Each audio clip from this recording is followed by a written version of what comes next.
What's up guys, Chris here again with another 4 Nights of the Apocalypse manga chapter review.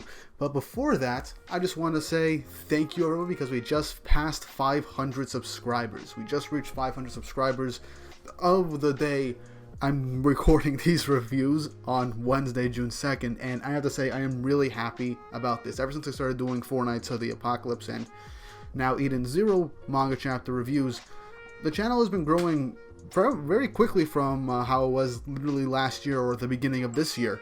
I'm honestly really thankful for that. I probably have an update video by now on the direction of the channel and what I'm going to do in the future. But in case you missed it, one thing I mentioned in that video is that I now have a Patreon officially up and running, as well as a Ko-fi account. So for Patreon, you could essentially, be a member, help support the channel, get access to a Discord server, and the higher the tier, the more stuff you can actually do, like specialized videos that you want me to review for any particular anime or manga series, or special polls on what videos I can do next if I'm being indecisive, as a lot of times when it comes to non-review videos on stuff that I'm already reviewing, I tend to be indecisive, or just get a shout out from the very lowest of tiers. And I also have a Ko-fi account where you can donate a specific amount for me to just flat out make the video right then and there. You can get started right away. And you can donate whatever amount amount I specifically state that would cost to make that video, as I want to basically start supporting myself with this channel so I could actually, make something of this whole channel, as well as help support the people that help make these videos possible, like my friends who help with the thumbnails and editing this video, especially the one that's being edited right now. But yeah, if you haven't already, I'm going to leave a link down below to basically my Patreon and Ko-fi accounts. If there's anything you actually want me specifically to review or talk about, go there, and we'll go from there. But anyway, let's get on to the actual video, and let's not forget to like and subscribe to the channel, hit the notification bell to help YouTube fully acknowledge this channel and recommend it to more people to help the growing continue. But anyway, in the previous chapter of chapter 17, Sin is basically instructing the entire group to try and either steal the Coffin of Eternal Darkness or one piece of it, as Ironside is attempting to activate the seal while sacrificing all the lives in Sistana. And with the entire group going towards them, they end up trying to fight off Ironside. However, the second they go there, Ironside gives off an immensely terrifying aura that basically paralyzes everybody but Percival, who jumps straight in to try and land a strong blow. We also get the possibility that Sin has something up his sleeve that could potentially help them. But thanks to Ann's magical power, she can in fact tell that Sin himself is hiding something or not telling them the full truth, which we'll most likely get to see later on in this arc or in the next arc coming up.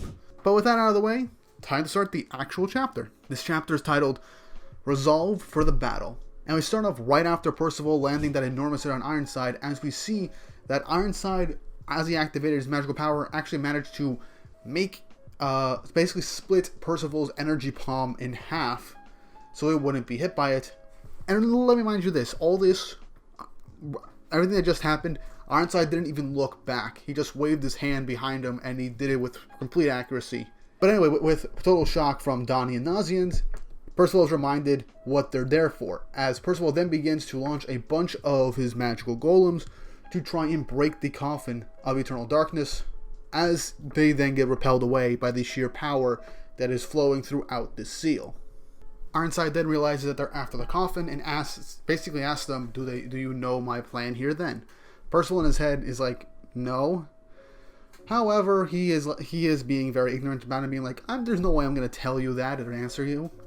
And then Ironside then waves his hands, creating that cross with his magical power. Percival tells everybody to get out of the way, as then a giant crevice appears before them, as they just barely manage to dodge Ironside's attack.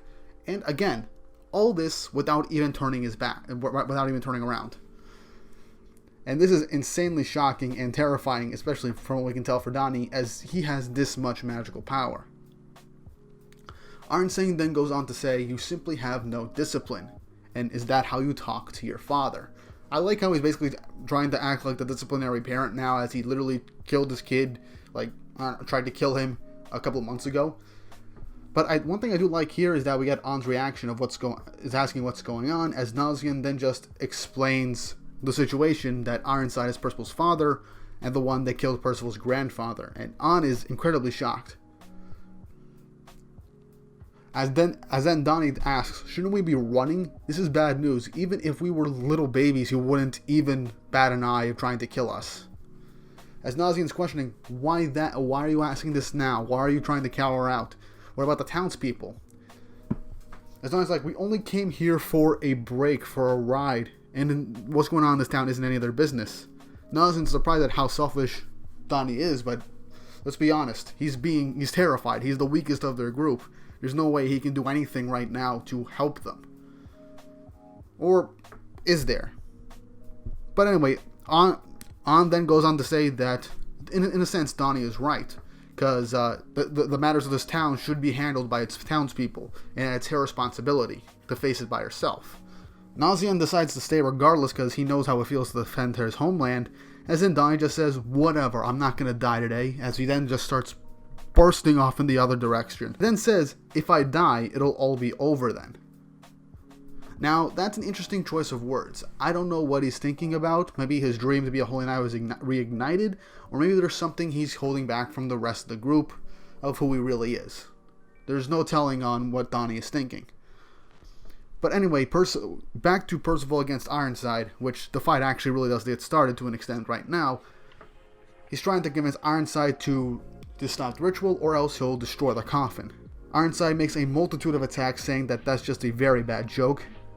And then Percival, after dodging all of them, which I am kind of glad that he's managing to dodge them, he says he'll try and pin Ironside down as the rest go up and destroy the coffin. Ironside then pulls out his sword, so at least now we know he's going to try a little bit, as Percival also creates an energy blade out of his magical power in the shape of the blade that he has, that his grandfather used as he fights off Ironside. There's a barrage of blows, but ultimately Ironside manages to cut the sword that Percival created, saying, "You were taught that by your grandfather." And it wasn't a bad move. So to an extent, he is praising Percival's growth and use of a sword to an extent. But he then goes on to say, good against a bird's corpse on a cutting board, as then waves his sword to try and finish off Percival, but An then ends up blocking it with her rapier. As she then tries to berate Ironside by saying, first you kill your own father, now you're trying to do the exact same thing to your own child. That's just shameful. As he then berates An for trying to be a holy knight. As the two then begin to fight, matching blow for blow seemingly, An's father wakes up, as she then says, what's so bad about that? I'm going to become a holy knight to defend Sistana with her father, just like her mother did. And that they all have the desire that they all have the desire to protect what they hold dear, as in the background, as she's moving, we actually get to see a little afterimage of what her mother potentially looked like. So that's nice. Her father's watching this in the background, and you get to see just how fast An actually is. However, we then get to see Ironside wipe her back, as he then says, you can still fight like that. As we see, An did actually get hit by the sword, and her clothes were actually pretty torn up. He then says that the sword she uses is fine for a girl, but the fact that she even landed a scratch on him, it is impressive. But he then feels something, as he's starting to begin to go numb, asking what she did, as Nazian reveals that he actually enchanted her rapier and apologizes to her, and basically saying that he took the liberty of stepping in this fight. As we then see, the edge of her sword was enchanted with Nazian's poison mixing henbane, as now it looks like this little combo is actually going to give him a way to actually win. As An then tears off the rest of the dress, revealing that she actually has a combat gear underneath, saying that this is her resolve. And An just saying she's paying back Percival for what he did earlier. Percival just goes on to say, that's so cool, as An is literally blushing, saying thanks.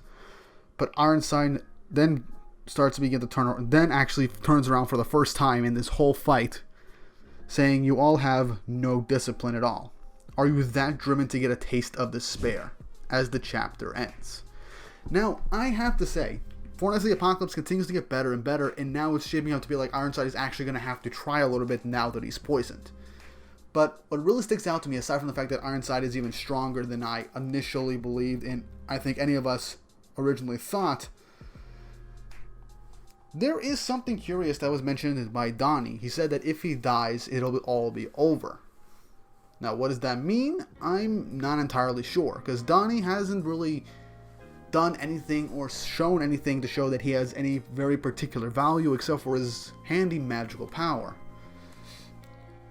Could it be that he has some secret past or power that he's hiding from the rest of them? Does he know some secrets that he wants to tell Meliodas, since he was all gung-ho and going with them to Leonis? I'm not entirely sure. But it's very possible that Donnie is a very important character for the future of the series, and he might know something that could actually help the rest in the future.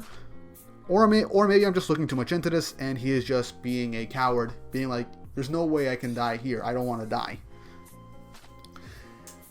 But yeah, it looks like On is going to get even more serious. Percival and Nazians are teaming up 3-on-1 against Ironside, as he seems very pissed and actually wants to take them all down now.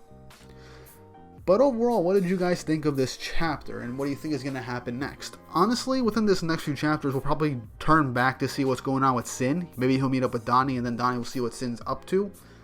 Maybe we'll see a former character from the past show up to intervene and stop the coffin from activating. Or we'll get the rest of this fight. Ironside is nearly taken down, but then the coffin activates, or at least to an extent its power is filled out, and it can be used at any time. Or it ends with Ironside realizing that the townspeople are not enough to fuel the coffin of eternal darkness. There's a lot of things that we're not entirely sure of, but all I can say is this is something that I'm really excited for, and I look forward to seeing a full-on fight, because we all know that in a fair fight, Percival stood no chance against Ironside. But with On's fast strikes and small blade, combined with... Hold on, get rid of that. But with On's small blade and swift strikes, combined with Nazian's poison mixing, and Percival's just straight-up powerhouse demeanor, they might actually stand a chance to at least hold Ironside off. But yeah, that's honestly all I got to say about this chapter. Another good one. I'm really looking forward to Sistana. It's looking to be a really good arc. And I will continue to look forward to review this series in the future. If you haven't already, please like the video and hit the subscribe button so you can actually help support the channel even more, and hit the notification bell for updates on future videos. And like I said at the very beginning, I have a Patreon and a Ko-fi account, link in the description, to help donate and help support the channel even further, so I can continue to make more videos in the future. And with all that said and done, I appreciate your company, and I hope you all have an awesome day.